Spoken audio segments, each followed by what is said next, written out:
Hey guys, Martin Bennett, CEO of The Loan Room. Today I have Elisha, one of our senior finance strategists. How you doing? Very well, thank you. Good morning.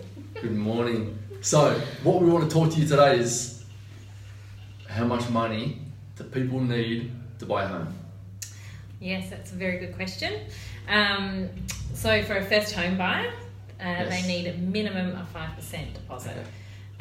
And they also need to, it's really important to make sure that 5% deposit is in their account for a minimum of 3 months. Okay. That's really important because that allows us to, it opens up the opportunities and the Yep. banks that we can go to with the different lenders that we can go to, other than if they don't have it and it's just like a lump sum put in there just before Yep. settlement.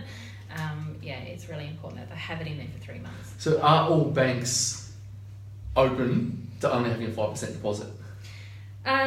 Not all banks are open to just having 5% deposit. So some lenders want 10% deposit for first home buyers, or some of them they need to make sure that it's in there like a long time, like a long period of time. Yep. So that's why they need to have that minimum 5%, and then we've got a selection of lenders that we can go to on our panel. I'm assuming then, Elisha, typically speaking, if someone's out there and they really want to get into the property market, they think, oh, maybe they don't have enough money. Yeah. Maybe they actually do. They possibly do, and that's why they need to come and speak to one of the finance specialists here in the office. Yep.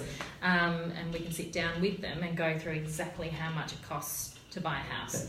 Okay. And if someone's not ready, you can actually then create a plan for them, can't you? Yeah, definitely. And say, hey, Bob, this is what you need to do. So in 3, 6, 12 months' time, they're actually ready to purchase. Yeah, definitely.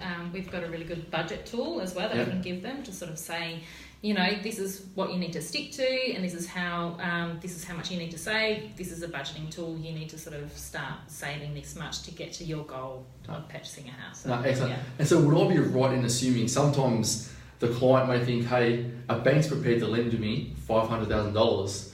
That doesn't mean they can necessarily afford a house, does it? Oh, definitely not. No. Yeah. You need to make sure that you can afford it. You want to, the banks might say, hey, you can borrow $500,000, but you might not necessarily be able to afford $500,000 because you might have other expenses that you want to still be able to live. Yes. So you want to be able to still, you still want to be able to go out, or you don't want to be stuck at home just paying a mortgage, working just to live, just to pay a mortgage. So Now, when you only have that sort of deposit, there's obviously lenders' mortgage insurance costs. Yes. Are there any other ways around it where we can help a client if they only have a 5% deposit but they don't want to pay mortgage insurance? Yes, there is.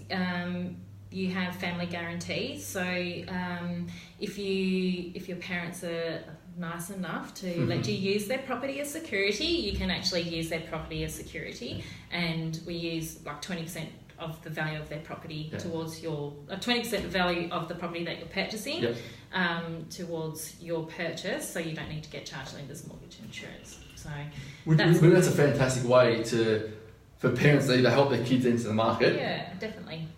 Sure. And save them a lot of money on lender's mortgage insurance. Yes, that's right. Because lender's mortgage insurance can be anywhere up to $15,000-$20,000 depending on the purchase price. So it's a big savings, and obviously if the parents are willing to go guarantor, then it's a great way to sort of get into the market, save yourself a lot of money on lender's mortgage insurance, and get into the market. And that's really good advice. So if you're out there and you're thinking, hey, I'm not sure either one, how much money you need to be able to buy your first home or an investment property, and you'd like to know and you'd like to sit down with someone, Elisha's details are going to be below, so please reach out to her. She's going to be more than happy to help, and let's see if we can't get you into the house. That's it, exactly. Elisha, thank you very much. Thank you. Till next time, guys. Have a great day. Bye.